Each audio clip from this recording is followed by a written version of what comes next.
Hi, Karen. Thank you. Mark,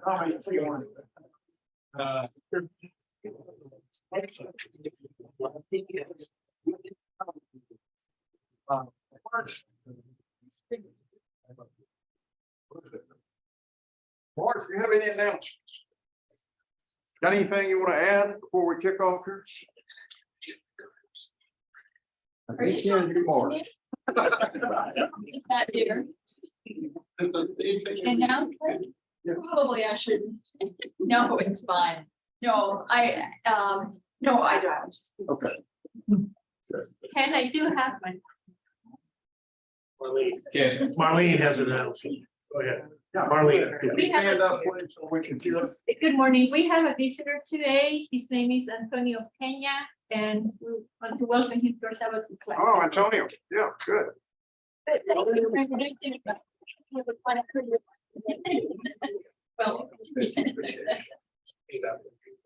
Well, That was pretty John good. Carson I'm will pretty be good. here today, and next week, one, got it right this time. Last week I announced that one will be teaching today, and I could tell our body language. But John's got it under control. And in 2 weeks, on the 18th, I just remember that Doug Kelso will be back in person. So I'll send an email to remind you. Is there anyone here that used to get an email from the lesson who's not getting it? If that's the case, see me after class, because the email, I think there's over 300 people on the email list. And sometimes your PC, Kathleen, they don't, your PC, it's not working. So I'll try to send you individually. Your computers just don't like that. So if you're not getting it, we've broken it up into 3 lists now, about 100 people on each list. That should help. If you're not getting the lessons, just let me know if you're not getting it. We'll try to work through it. But Doug will be here in 3 weeks. It's good to hear about Paul Musgrave. I think he's making some progress now. And that's good news, because I was really concerned about that. Marge, if that's it, I think we'll have a prayer and we'll start. Father, thank you. Thank you for my friends here, for our class members, for this class. Thank you for everything you've done for us since we started. And be with John today as he brings your word to us.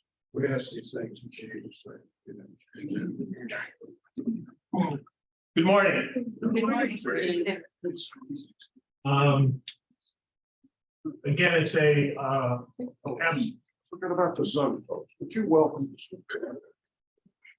we have a lot of people online here today, and it is terrific. And I'm going to work hard on making sure I don't put my back to you. And as we go through this, you folks online, feel free to add to the class. It's valuable what people can bring from home and add to our discussions here. So thank you for being here. This is from my perspective, this is one of the most important things that I have the opportunity to do. There is, and I say this every time I teach, but it's so important.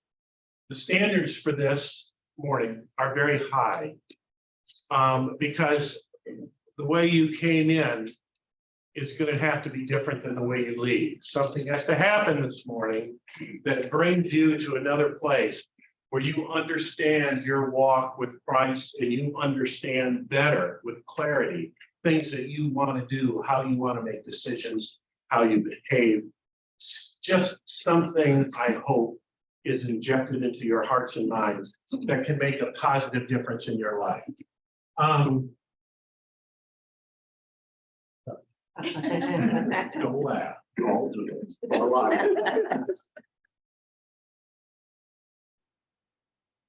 Urban Meyer and Coach Krzyzewski have one thing very much in common.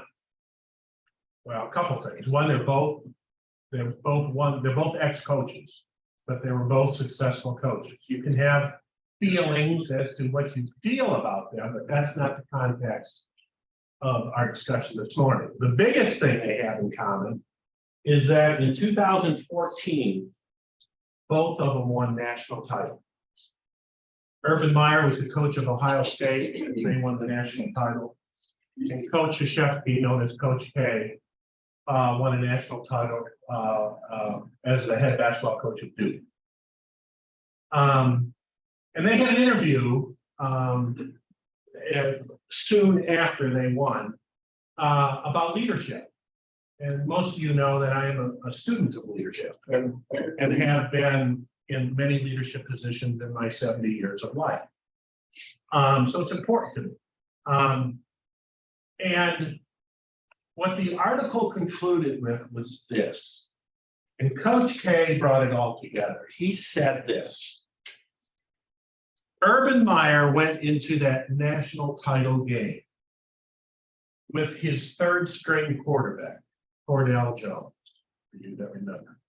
His first two got hurt, and he was going to play a national title game with his third string quarterback. He goes, when I went on the basketball court, I had 8 players. That's what I had. The number 8 player was a man by the name of Grayson Allen. Well, Ohio State won that game, and Collegedale Jones performed. At the end of the Duke basketball game, Grayson Allen was on the court, the number 8 player. He scored 16 points that game, in fact, hit the winning shot. And Coach K's message was that wasn't by accident. We practiced for this. I mean, we worked for this. Collegedale Jones goes in during practice like this is the end of the game. Everybody's hurt. You got 1 minute and we're on the 10-yard line. Go do it, young man. And Coach K does the same thing. Here's the thing that I get from this. In athletics, you have those people that are just talented and really develop themselves, and they're really good. And then you have those people that are good. I was in that category, I think. You know, they're good. But the expectations of the star is different than the expectations of the one that's good. The key is this: you play your role. You have potential. You have talent. Now we need to develop that talent so that you can realize your potential. It always kind of cracks me up when I hear on the television during an athletic event, boy, that kid's got talent. Boy, that kid's got talent. That's not right. Talent is God-given. Talent is a gift. Talent was given to you. Now, what you do with that talent is a different story. Now, if they would say, boy, that kid's got skill, okay, now you got me. But talent was given freely. I remember I was a basketball player once upon a time in my life. In fact, Jerry Arnold remembers us in Michigan playing. I don't remember Jerry, but he remembers me. And we were scrimmaging. I was being recruited. We were scrimmaging Vincennes Junior College, and at the local St. Clair County Community College, close to where I was living. Anybody hear that before? Anyway, I heard something. Anyway, Vincennes Junior College came to town, and it was Grayson Junior College. I certainly was not intimidated by this. And I had dreams. Boy, I could really make it. I was good. You know, I believed I could make it. And so we get on the court, and there was this 6'10" basketball player that kind of had a reputation I'd heard about. It's okay. I was usually quicker than them. No problem. You know, I look forward to this. 6 feet 10 inches tall. Yeah, 6'10". But you know, I'm a perimeter player. And if he tries to pick me up on the outside, if I can get 3 steps, I'm getting it off. And if I can get it off, I'm going to go in.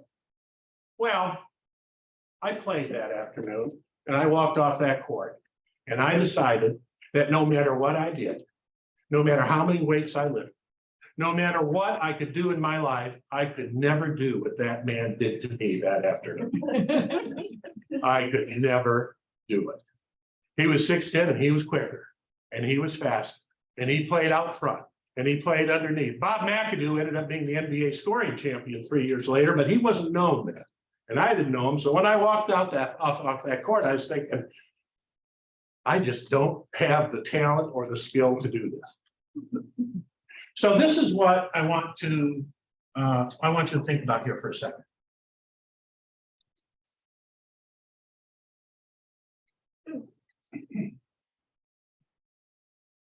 Skill is a function of talent plus effort.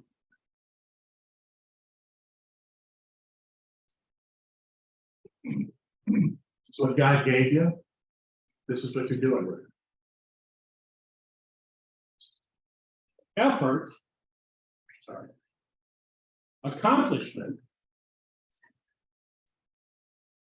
is a function of skill plus effort. So what's the common variable in these functions? Huh? Effort. Effort. That's what it is.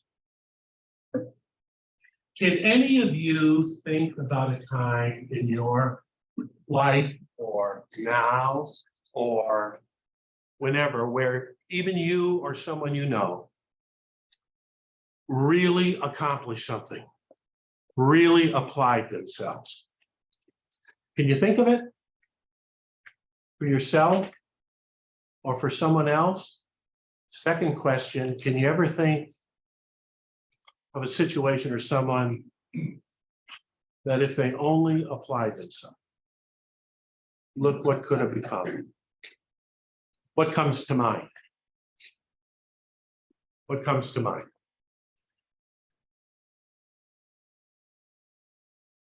What is it?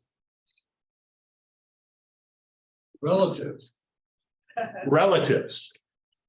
Like what? Be a little more specific. Oh, not real specific, but a little more specific. I'm lucky. Most of my relatives are pretty application oriented, but effort oriented. But I see that a lot in families. That there might be one person there, a father or a mother who takes a leadership, but one or more of the kids just ain't got it. Because they had the talent. God gave them gifts. Any other thoughts? What was the first question? The question was, can you think of people or a time or something where somebody really applied themselves? Yes, And really accomplished what? you. Me. Well, you know, You went back at a later age to get a PhD in a very strange school called Andrews University that you knew nothing about, it's true, and you were held. 58. Okay, I think that's pretty darn good. Yeah, I remember sitting in those classrooms with those 30-year-olds. I remember that. And you're sitting there and you're saying to yourself, the first day is, what am I doing? What am I now? I'm not quitting. No, you don't do that, but well, thank you for saying that. But I look back in my life and I think, there's some things I did pretty good. But then I look back at my leadership life and I'm thinking, I could have done that just a little bit better. I'm not sure I did so good here. And those thoughts and those lessons are very valuable for you to have, or that's how you learn. Yes, ma'am. Well, I've had former students who were bright, this was at university level, who were bright and talented and so forth. And they were trying to make them healthcare leadership skills. But if they didn't have that people skill, I think one particular student just could not shine at all.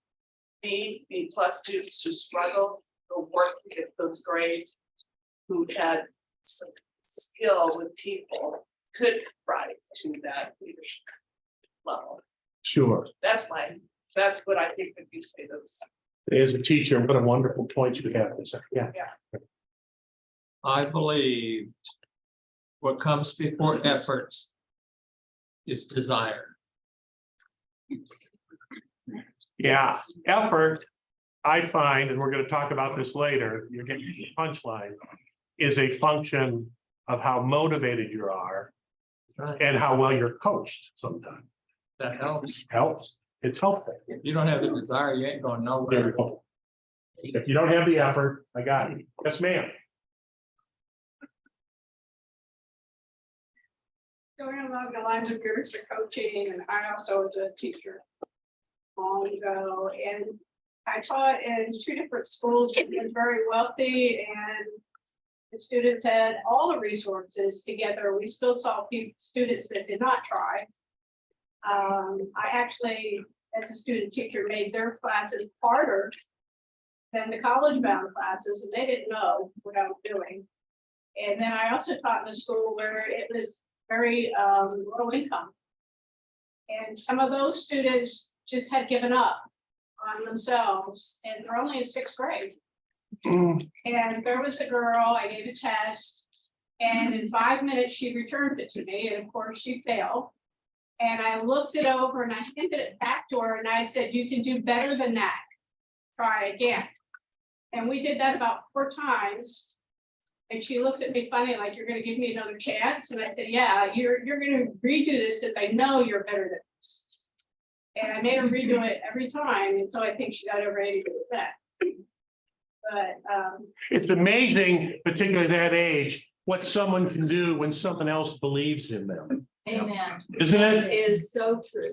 I mean, if you ever been in a situation where no one believed in you, that's hard, but it's just one person believes in you, like a teacher.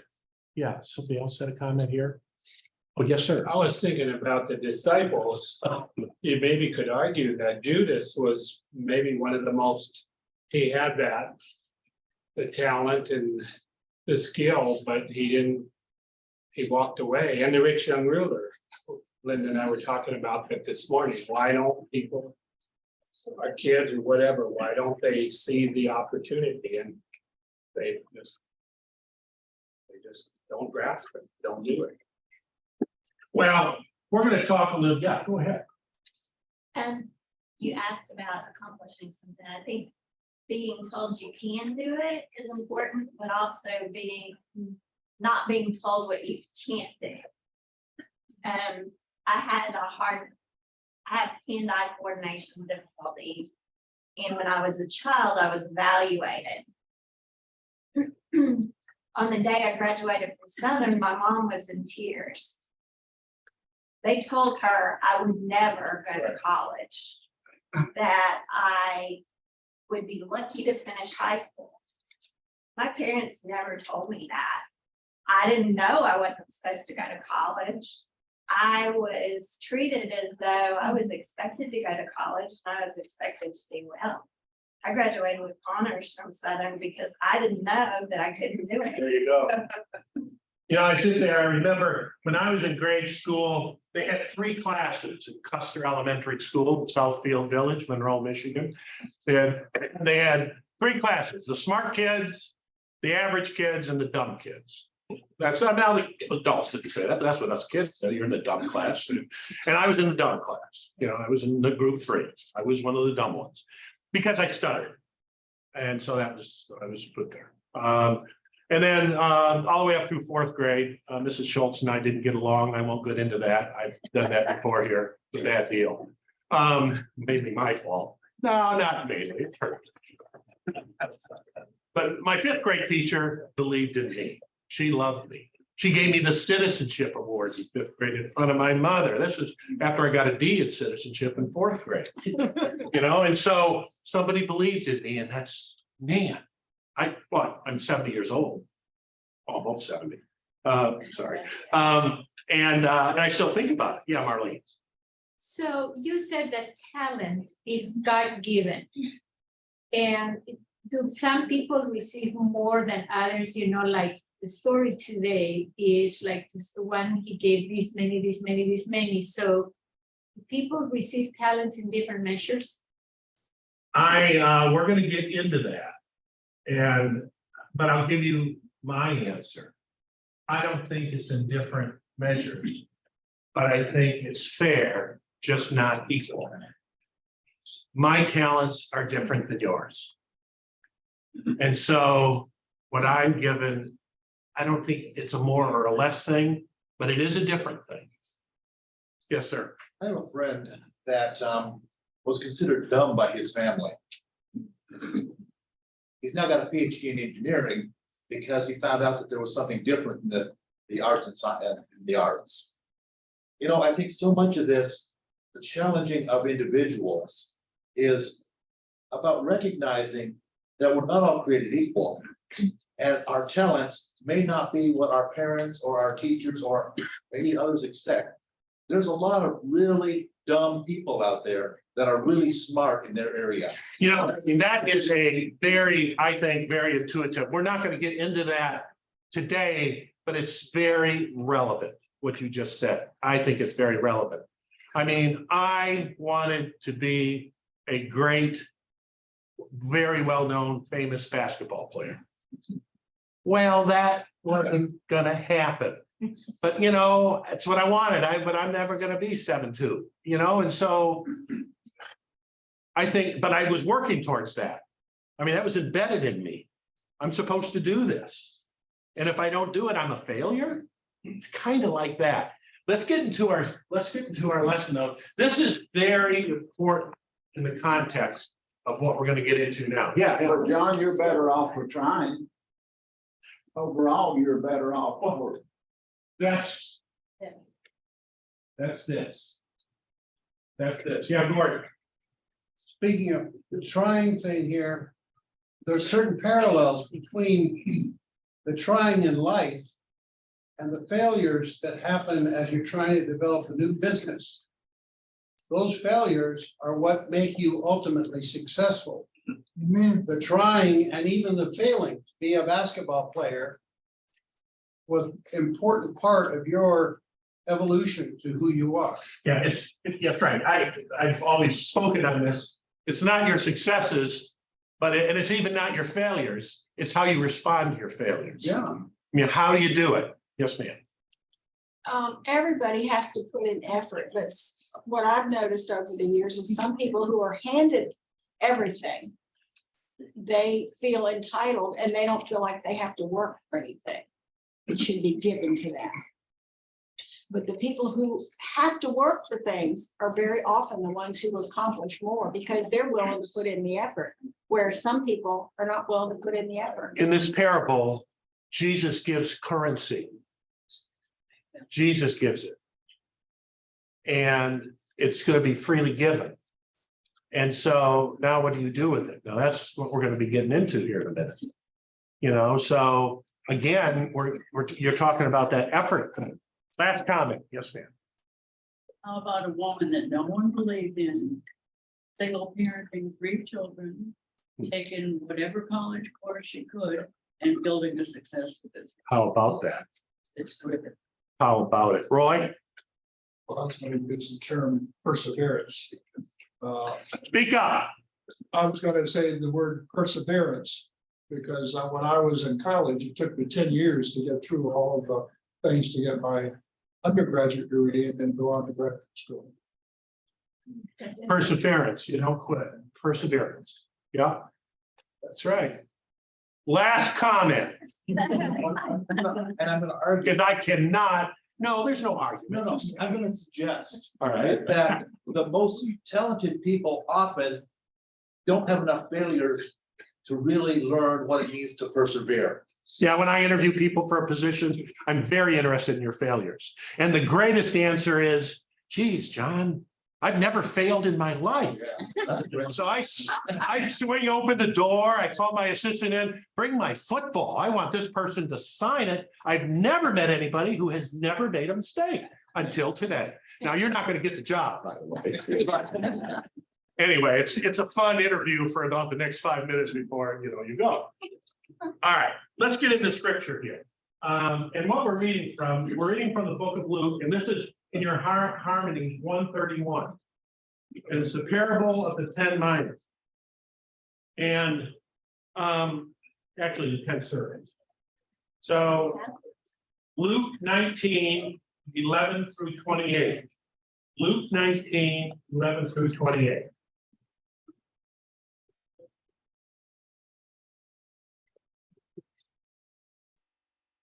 While, I'm gonna start. While they were listening to this, he went on to tell them a parable because he was near Jerusalem, and the people thought that the kingdom of God was going to appear at once. He said, a man of noble birth went to a distant country to have himself appointed king and then to return. So he called 10 of his servants and gave them 10 minas. Put this money to work, he said, until I come back. But his subjects hated him and sent him a delegation after him to say, we don't want this man to be our king. He was made king, however, and returned home. Then he sent for the servants to whom he had given the money in order to find out what they had gained with it. The first one came and said, sir, your mina has earned 10 more. Well done, my good servant, the master replied, because you have been trustworthy in a very small matter, take charge of 10 cities. The second came and said, sir, your mina has earned 5 more. The master answered, you take charge of 5 cities. Then, sir, another servant came and said, sir, here's your mina. I have kept it laid away in a piece of cloth. I was afraid of you because you are a hard man. You take out what you did not put in and reap what you did not sow. The master replied, I will judge you by your own word, you wicked servant. You knew, did you, that I am a hard man, taking out what I did not put in and reaping what I did not sow? Why then didn't you put my money on deposit so that when I came back, you could have collected it with interest? Then he said to those standing by, take his mina away from him and give it to one who has 10 minas. Sir, they said, he only has 10. He replied, I tell you that to everyone who has more will be given. But as for the one who has nothing, even what he has will be taken away.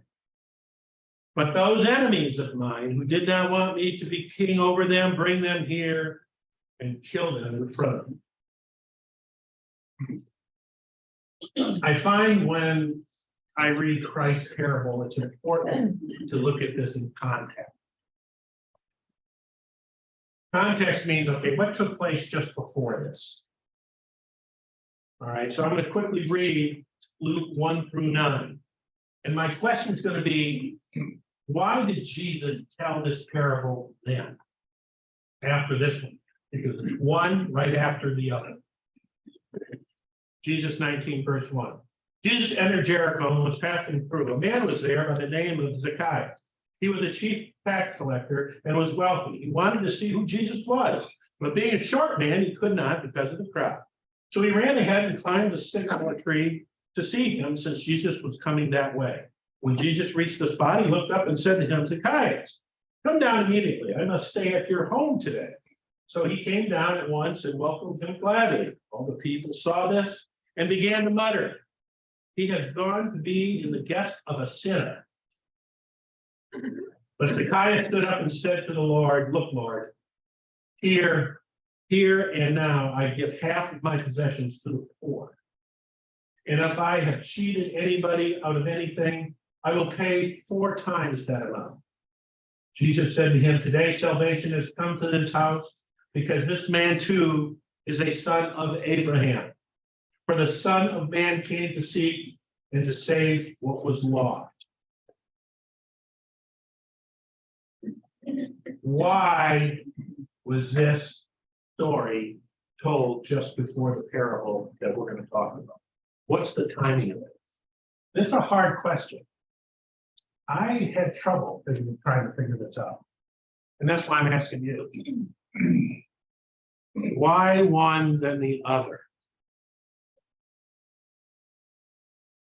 In most cases, you have to recognize what's due. Brilliant. What he said, in both cases, you have to recognize what's due. I didn't think of that. That's great. Yes. Of course. Well, one of them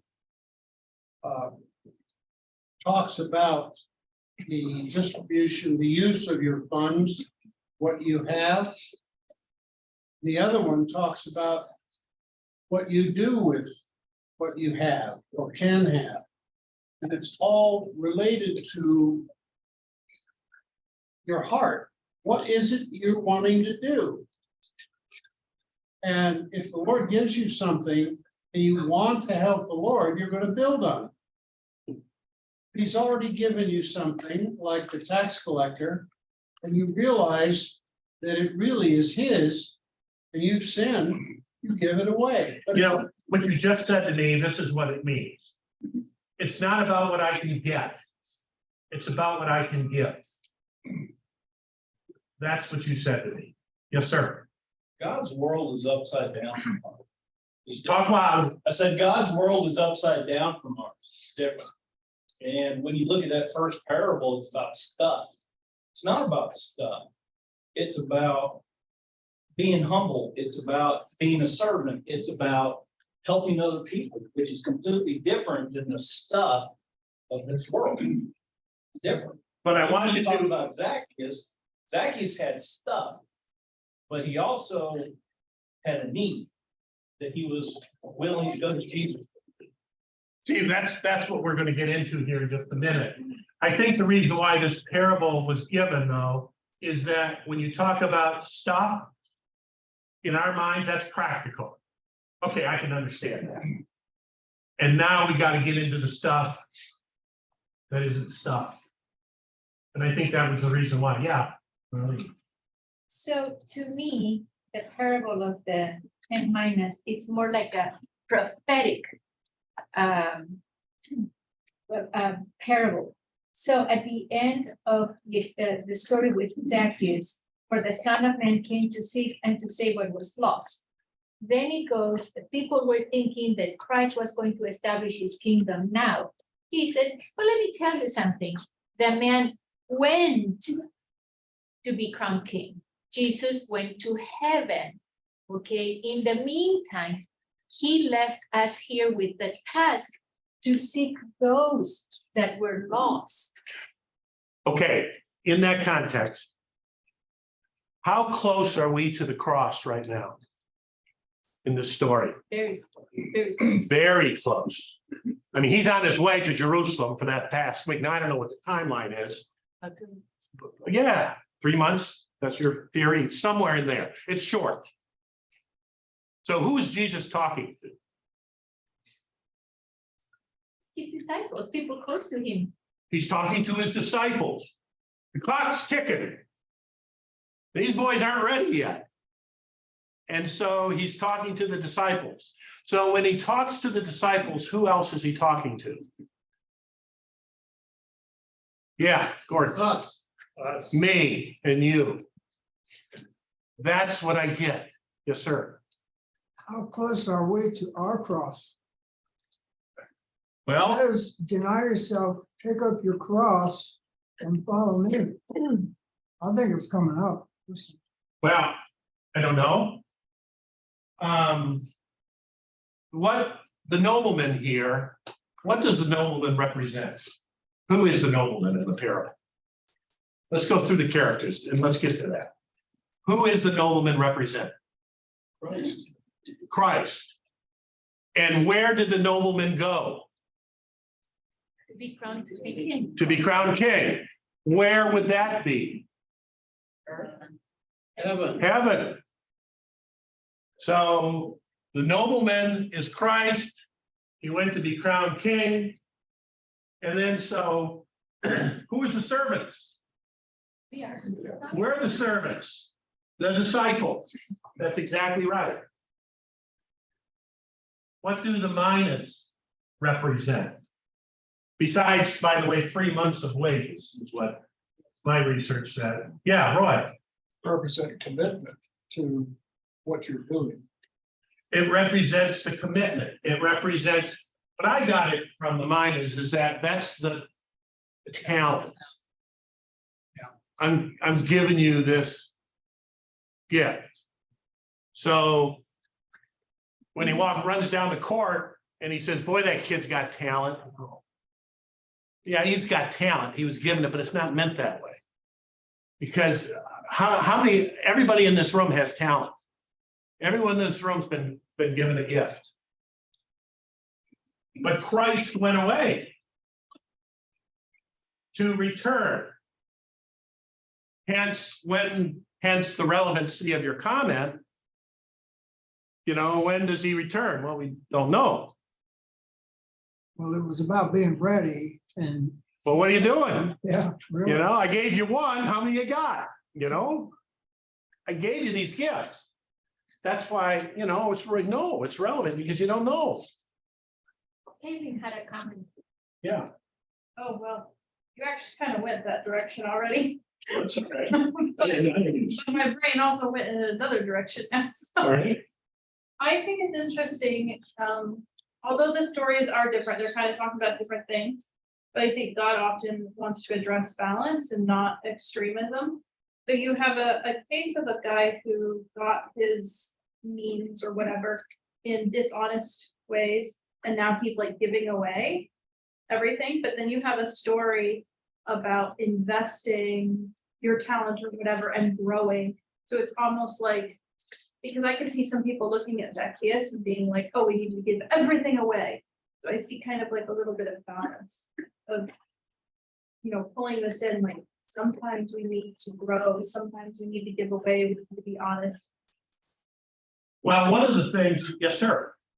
Okay, you can finish your thought. One of the things that the story kind of not directly states, but we have to at least mention, is that efforts can be wrong. My reason for doing something can be wrong. We've all done it.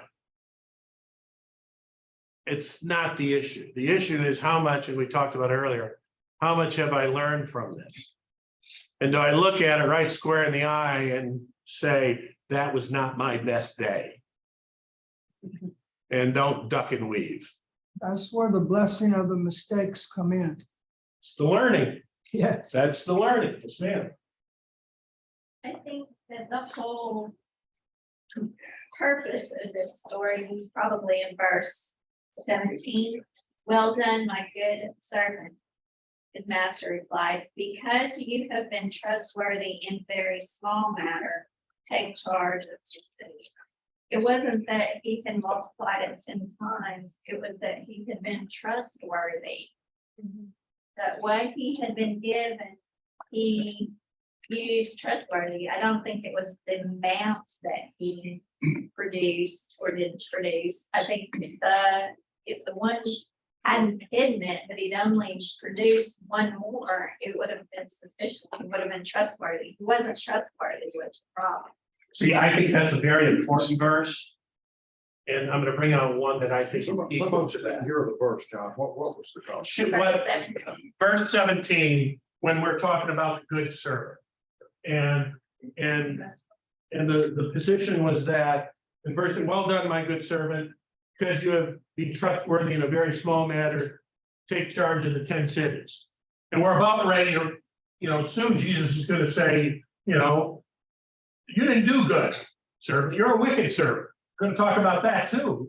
But, you know, one of the first things that we need to clearly understand. I mean, this is currency. Mine, it's 3 months later. What are we really talking about here? Give me examples of the currency that we're being given. Gordon. I was thinking about people that are led to Christ. That one guy had a lot of talent for that, and he was able to go out and do God's work. Oh, okay, I expected that. I don't want to get into this right now, but my question's going to be in about 15 minutes. So what's your God's work? Don't answer that. But what is it? Because it's different. Yes, sir. Somebody else over here? So I was just gonna say, I think the stories are both talking about a heart change. Even though he's talking about money and investing and all that, he's actually talking about a heart change. Because you see what Zacchaeus did with his money. before he had his heart change, but then you see what he did with his money after he had his heart change. And he's talking about at the end of this parable, he's talking about, but those enemies of mine who did not want me to be king of them, bring them here and kill them in front of me. He's talking, their hearts weren't changed. The one with the one talent, the one mina, his heart wasn't changed. So he wasn't able to do anything with his talent. He's talking about heart change. So, okay, so here's a gift. We have. One is forgiveness. When you do things that are not right, you're forgiven. Second gift we have, I'm just listening, there's lots of them, is baptism. You know, the washing of the soul. The third gift that I thought of was the Last Supper. The bread and the wine, and then putting that into our spirit. We read, we're teaching something on the Sermon on the Mount over the next 6-7 weeks. That's the gift. Yes, sir. One of the gifts was that we were forgiven. What do you do with that? I'm guessing that he's hoping us to teach us to also go out and forgive. That you got the gift. You got the talent. You didn't deserve it. Here it is. Yeah, it was 3 months' wages that you hadn't earned yet. You hadn't earned it. And that's right. Pass it on. That is one of the efforts that you have to do. Because you just said it. He doesn't give us more than we're able, or that he enabled us to do.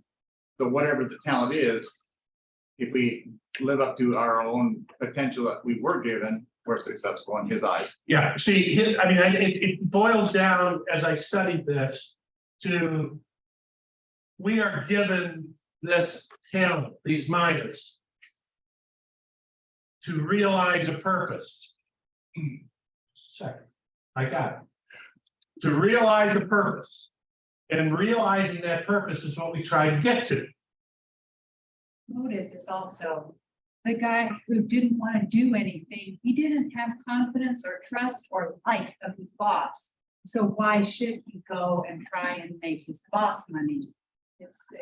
He didn't have a relationship with that boss that was positive. See, I think intent is huge.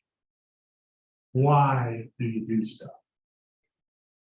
You know, if you lead organizations and somebody does something that you just don't get, a great question if you're a leader is, why did you do that? Why is a very powerful question. Yeah. Well, how do you encourage? What do you think the best way to encourage someone with talent who thinks they're failing, who believes they're a failure? What is there's something in my mind. To me, someone who's struggling, who's talented, and they failed, I think it's encouraging to me to read about other great men who have failed. And you take how they failed, you share their failure with this world. Have you seen the Foods That Built America on the History Channel? I guess some of it. Every one of those guys went broke. Except Kellogg. And he was held back by his brother. But if you watch that History Channel, every one of those guys went broke. Well, you could write a book on this. But their failures, they had so much talent. It was incredible. Lay's, Coke, Taco Bell, all those guys failed. Lay's potato chip, all of it. And so somewhere, it's my theory, unless they're all special people. That's about the time my 5th grade teacher has to walk. Yeah, that's what I'm thinking. Somebody believes in me. And when I don't believe in myself. Like that teacher in the back of the room here that's raising her hand. Go ahead. Your teacher was a success. Sit loud. I would consider your teacher to be a success because she promoted you and probably other students. She may not have risen to what somebody else's level of success was. But in my mind, she's extremely successful because she put herself into others. See, you know, I throw this to you. I say this as much as I can. You and I, by ourselves, I mean, with ourselves and we can change the world. One person can change the world. It may take some time. That's why teachers are so important. What impact do you have what you're doing? You'll probably never see it. Mrs. Carney, my 5th grade teacher, I never saw her after leaving that 5th grade class. She wouldn't know me from Adam's house cat. She's been dead for 50 years. But I believe she had huge impact. Yes, ma'am. John, I'm sitting here thinking about it. One of my understandings of purpose is my purpose for my life is revealing God to the people around me. So I'm almost looking at these talents as the tough things that happen and how I'm handling those in a way that would exemplify what God can do through me. I want to talk about, this is last comment, then I got to move on. Go ahead, Gordon. Is it the last comment for Gordon or the last comment? You can have as many comments as you want, bro. Oh, okay. There's no rules here. That movie that was mentioned about the men that made America. One of the things about most of those guys was they were driven as selfish men. It was all about them. It was all ego building. And you know, every good thing can be turned by Satan into something that's bad. And that doesn't mean they didn't help build America as a strong place. But they didn't take the kind of talents that God was talking about in the parable here and build them. So let's talk about the third servant a second here. The third servant.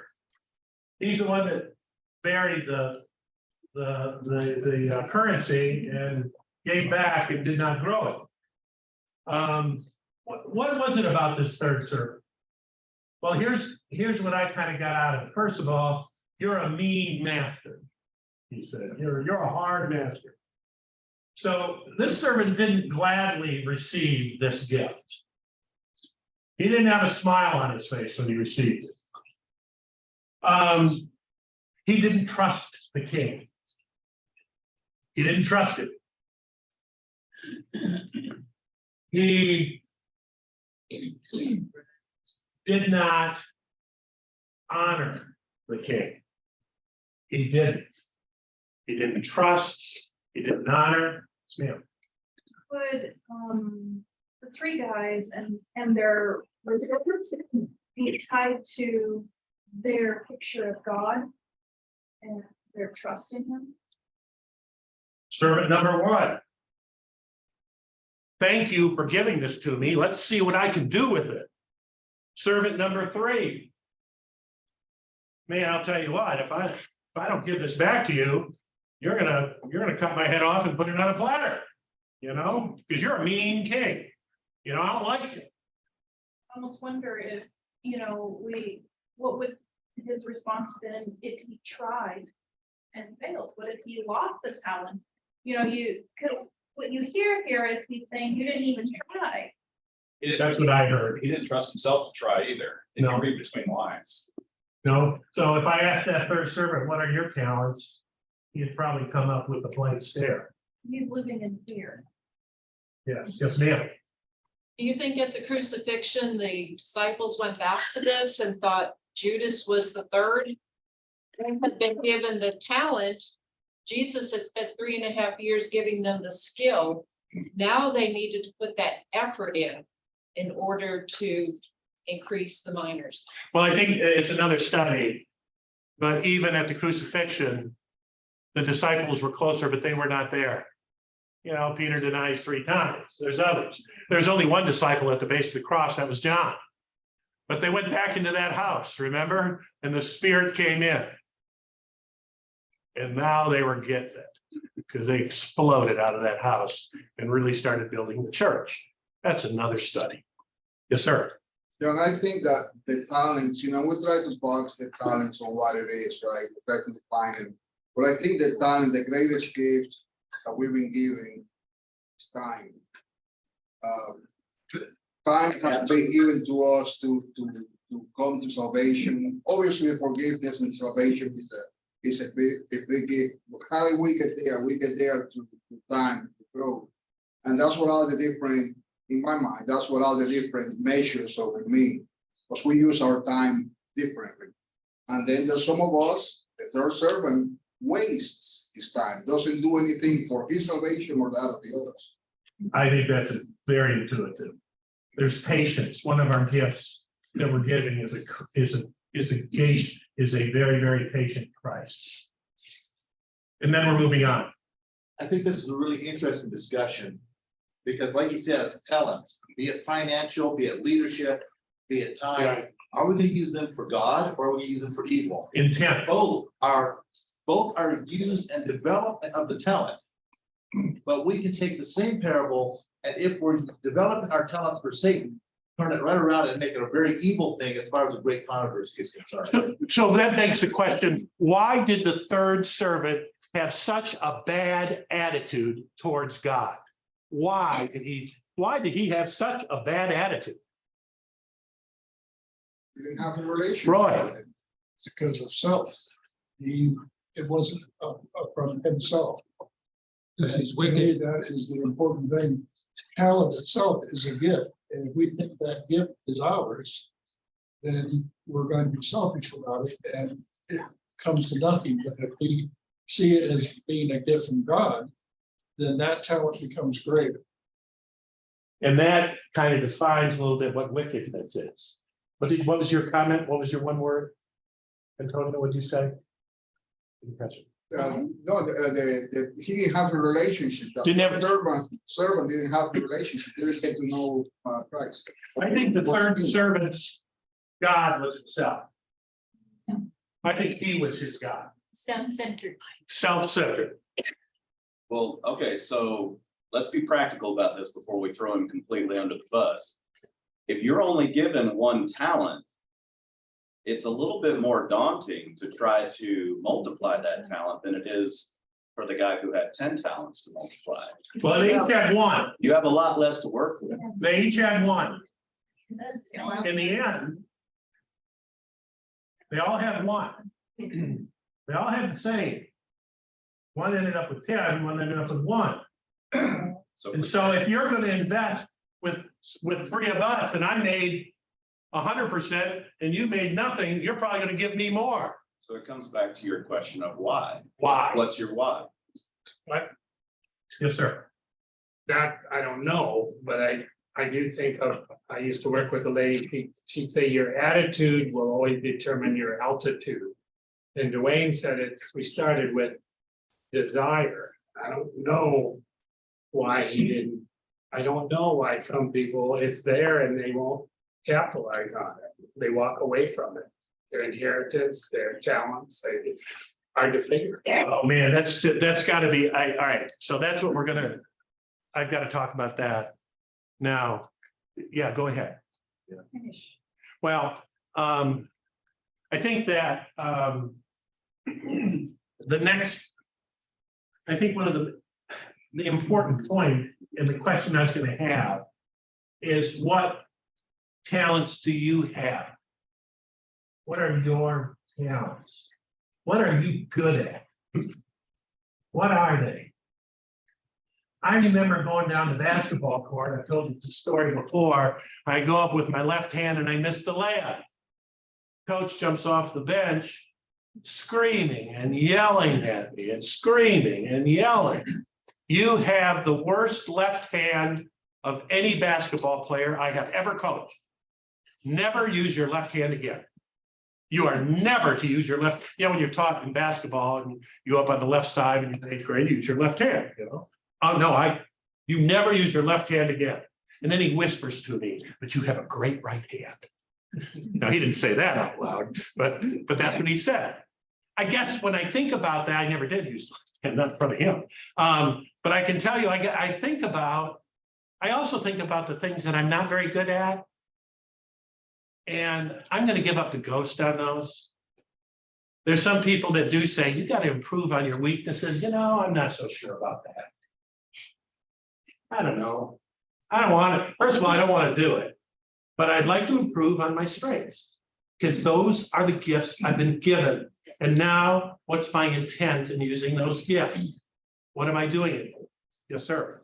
That we've talked about, we've got a few teachers and everything in here. Talk loud. What you're gonna say is We've got important. a few teachers in here and we've talked about that, but society as a whole teaches that if you're weak in this area, we'll say that you're weak in English. You're C student in English, but you excel in math and science. Okay, don't focus as much on math and science, focus more on English and bring it up and be a mediocre person. So it takes effort and talent completely out of the equation. Well, I think that with me, I have a base, an established base, and those are the gifts that I've been given. And this parable teaches a responsibility we have to develop those talents. There is another group of people in there, and they are the people that didn't want him to be king at all. So what happened to them? They were slaughtered. Those were the people, and we're all talking about, Jesus is left. Now Jesus is going to come back. We don't know when. Somebody thinks soon. And so, but we don't know. So what are we doing? So here's what I kind of cooked down to here. And we have time for a few more comments, but how do we apply the talents you've been given? How do we do it? What kind of effort do we do? Now, there's been some things that's been brought up here that needs to be, I don't want it to go underneath the rug, particularly from you teachers. One of the things we do, I think, is recognize the talent in somebody else and highlight that so they can realize their great potential. So when you walk out of this room, you've got a set of eyes that you're looking for the jewels in other people, particularly those people you love the most. And you try to help them develop it. That, I believe, is an important part of discipleship. Yes, ma'am. One of the things that came across to me is for us to look at ourselves, that servant he was blaming the king for his issues. You're a hard man, you're not fair, you're dishonest, and that's why I didn't do anything. And when we look at ourselves, do we blame others for not using the talents God's given us or whatever? I think. Sure. I think that happens. That happens a lot. We spin it, we rationalize it. John, Yes. so I've been at your workshops, and at your workshops, you ask a question, a very important question. If you just have a few more hours to live, what would you tell your loved ones? To me, it's kind of like the same question that when we face our Creator that gave us the talents, and what did you do with your talents? So the way I think my takeaway for today is thinking, what is it that I have been given?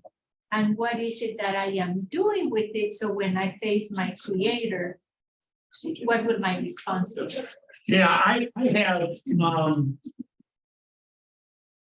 this is one of the things with preparing for this, I thought a lot about. When I started preparing for this, actually, I was supposed to prepare for another lesson.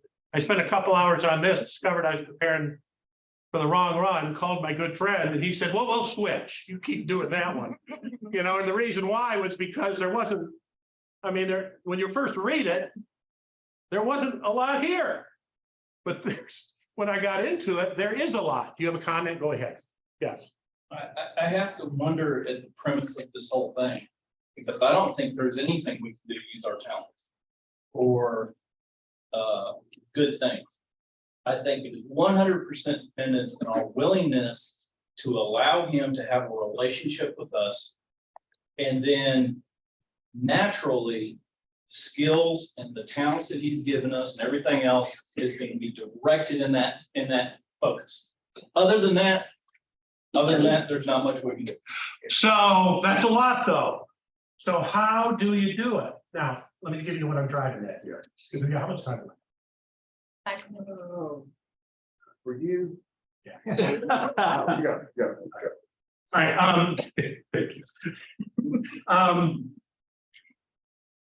All right, I think there's some of us that can get in front of a church and give us something and be effective. And there's some of us that cannot do it. I think there's some of us that can sit down one-on-one with someone. And because you have such strong interpersonal communication skills, you can be effective with that. But some of us cannot do that.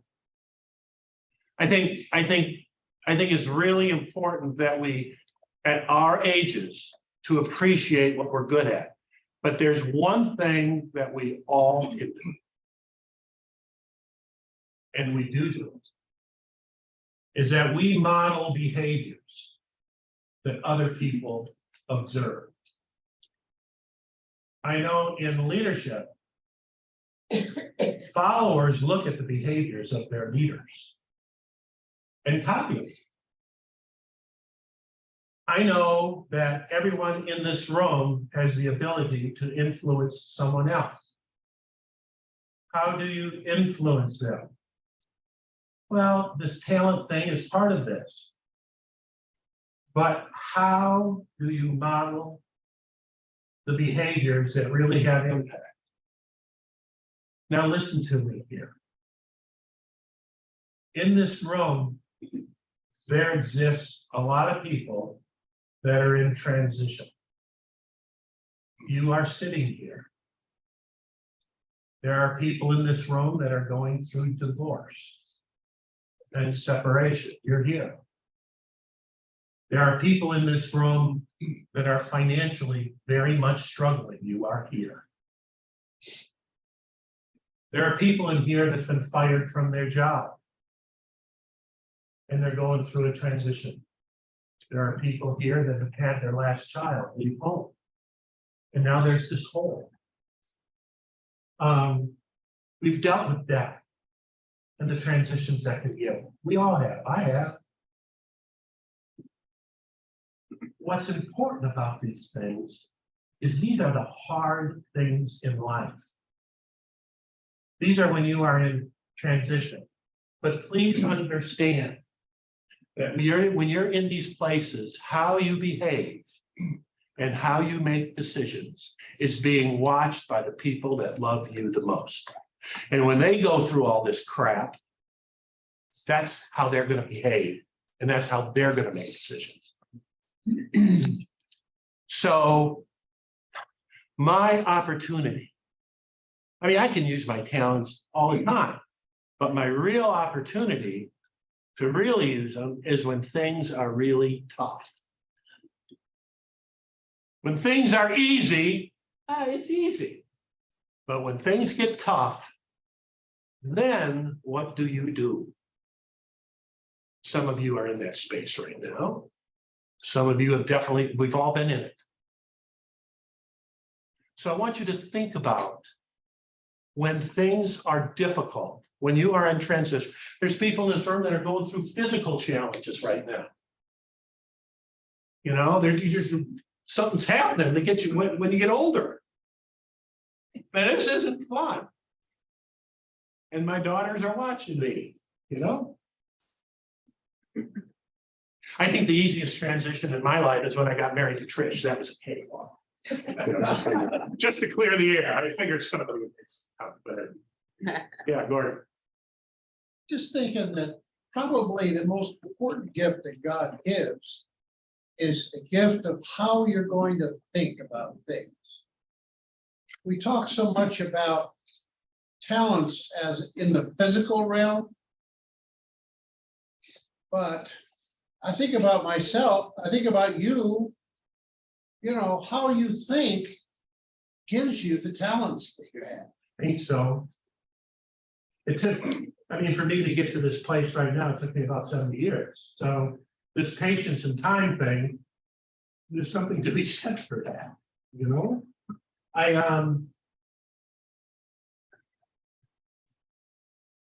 guess the next pressing question, and this is not what I'm going to close on, but it's important that I at least throw it out there. Why would we not want to use the talents that you've been given? Why would we not want to use them? What? Yes. This, you know, the king is portrayed as a hard man. When you're in the presence of someone that's hard, difficult, you know, fear takes over. And so often, I think that fear demoralizes us and robs us of the energy to do what we're gifted to do. You're thinking like the first thing I listed here in my list is I'm afraid. Yeah. That's the first thing. I listed here. The reason why I don't use it, because I'm afraid. Nobody's encouraged you to use those talents. Nobody has pointed them out. Nobody's encouraged me. Nobody's lifted me up. Sir. We're born selfish, a selfish tendency. Yeah, and I wrote down under that heading lack of faith. So I'm selfish. So I don't have, but I do have faith in me. Again, I'm my God. Like what you were talking about, some people in this room are going through a divorce, maybe someone's husband died or spouse died. Maybe it's all you could do just to get up and get through the next day. So you're not using your talent at that moment, it's just trying to move forward. You know, maybe you are using your talent. Maybe getting up and facing the next day is enough. I've been through that. That's sometimes what you're going to get. And at least I can settle back, and at least my daughters might say, Dad never quit. Well, that's something. You know, so fair enough. Yes, sir. Doesn't what we do have an awful lot, or how much effort we put into something with the desires of our heart? We're told to guard our heart with all diligence. Out of it are the issues of life. Is he really maybe just talking about our hearts with all this? What's inside of you? I mean, part of that is feeling like your talent, when you apply yourself, it won't make any difference. Well, and you were talking about modeling. If that modeling is virtue signaling and not really coming from your heart, what have you modeled? Fair enough. One more comment, yes, sir. I think some of us have looked at God in the way that third servant looks at God. You see him as a hard man. You see him as somebody that's so demanding. You know that you can't live up to the standard, and you're so discouraged. And I think one of the things that he's trying to teach this third servant here, I'm not going to kill you. You're not with those that didn't want me at all. But you've got to learn to know me. See, I think when Jesus was with Pilate at the end, I think he was looking at Pilate and basically saying, you can still do this. I think he looked at Judas at the end and said, you don't have to do this, you can do this. I think he hung in there. I just want people in this room, as you leave, to be intentional about thinking about the gifts you've been given. And the gifts you've been given are personal gifts to you from your Savior. They were constructed just for you. They weren't given to the group. They were given to one heartbeat, and that was yours. And I have, as a faith-based Christian, I hope, an obligation to take these gifts, not deserved, didn't earn them, but I have to make some kind of an effort to apply them. At the end of Matthew, Jesus said, go make disciples of all people and know I'm with you to the end of time. If you don't know what your purpose is, start with that and drill down from there and apply those wonderful things that you have been given to try to reach out in that direction. As you walk out of this room, I don't want anybody thinking about what you're not good at. I want everybody to be thinking what you are wonderful at. And I want you thinking about the people that are around you, what they're wonderful at, and bring it to their attention to lift them up.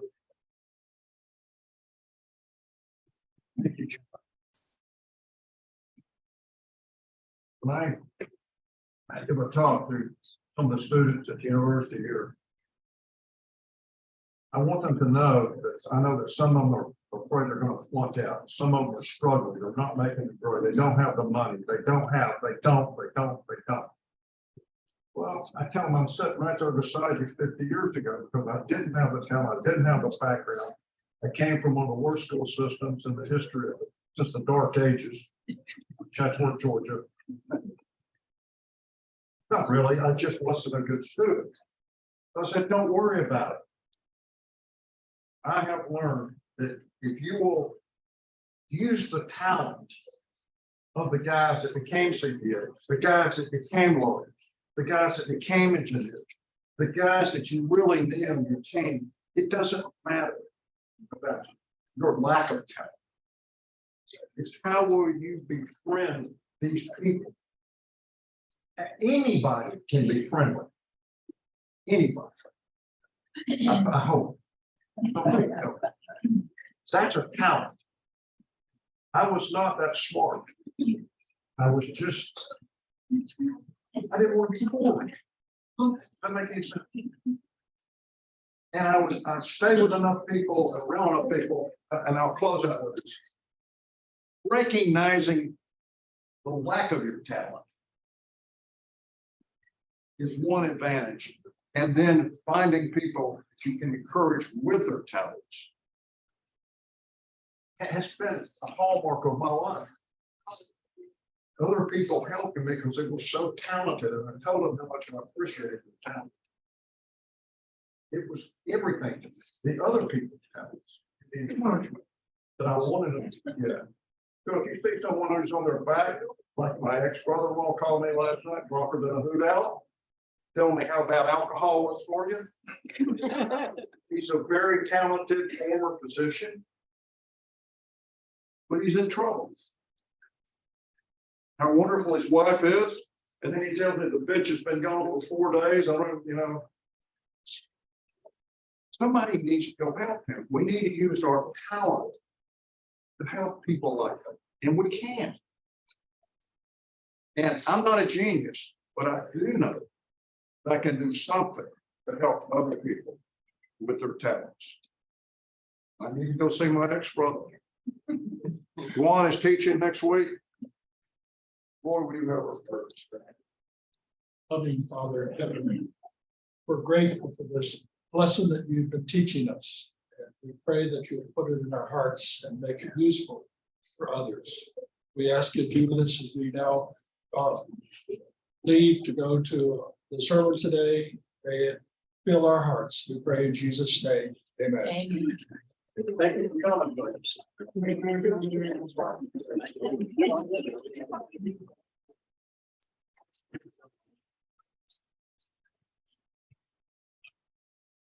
Another